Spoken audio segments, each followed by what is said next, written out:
Hello there. Welcome to another episode of the Business Class, powered by Entrepreneurs University. This is a platform where we'll teach ourselves as entrepreneurs, on how to grow our business and scale our business and attain profitability. On today's episode, I'm bringing you something interesting: how to choose the market you serve. Stay tuned.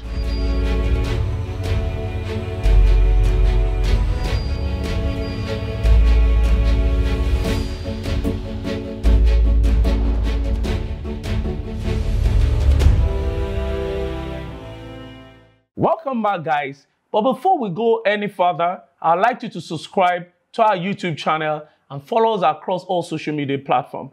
And also, please go to our website, entrepreneursuniversity.co, right? And check our blog post, join the community, and let's get talking. Let's get to the heart of the matter.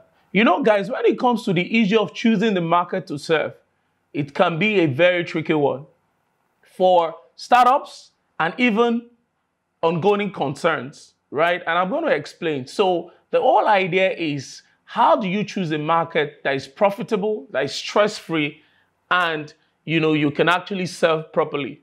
There's certain criteria that you need to look out for when you're picking a market. So that's what I want to walk us through, so that ultimately you can pick a market that you can serve properly and you'll be fulfilled. The first point is you need to check market trends. Any market you want to go into, you have to know the difference between an evergreen market or a fad.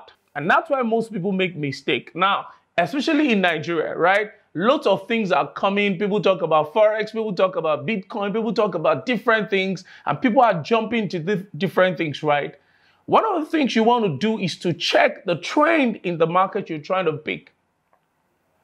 There are a lot of things that have come in after a year, they're gone, right? You don't want to play in those kind of markets where you will have wasted the time, your skill set. You'll be wasting time acquiring skill set that will be obsolete in the next 1 year, building infrastructure on projects or products that will expire in the next 1 year that will not be in the market. You don't want to do that. That's why Google Trend is your friend. So you need to be able to train your keyword of the new industry you're trying to go into. So guys, learn how to use Google Trend. Now, one of the things, if you put the keyword, say for example, you want to go into furniture or maybe premium furniture, you put it into Google, it plots that graph. It must be a market that is pretty stable at the least, or at best, which is a preferred market, a market that is going upwards, where your trend is upward. You want to avoid market where maybe you plot over 5 years and the wave is downwards. You want to make sure you are not in that kind of market. So that's the first place to start. Are you in an evergreen market? Have you looked at the trend of your market space globally and locally in the last 5 years to see that there's a stable growth happening in that industry? You want to check that. The second point is, when you're choosing a market, you don't want to go too broad or too narrow. And that's a tricky one. For example, you don't want to play in the general furniture space. There are a lot of people that are there, home furniture, office furniture, classroom furniture. There are lots of guys that are playing in that space. So one of the things you want to check, and this is done through market research, it can be formal, it can be informal. You want to check a market that there is a gap. So you want to pick a sub-market or a niche, even if eventually you want to play, for example, in the furniture space, right?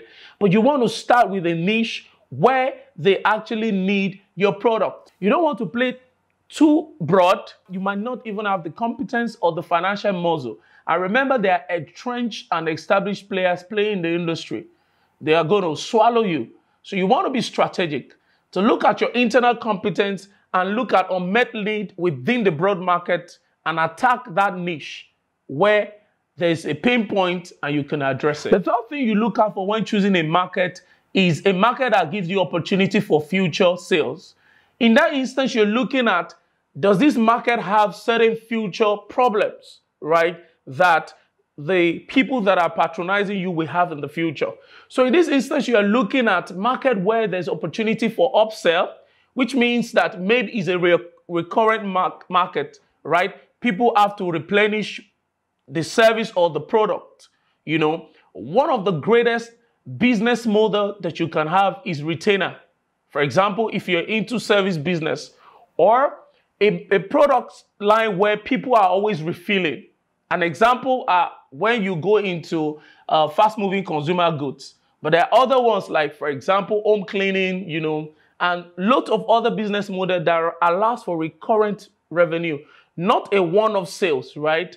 A market where you can actually cross-sell, which means you can sell something related, something similar to the prospect or the customer, or you can upsell the customer.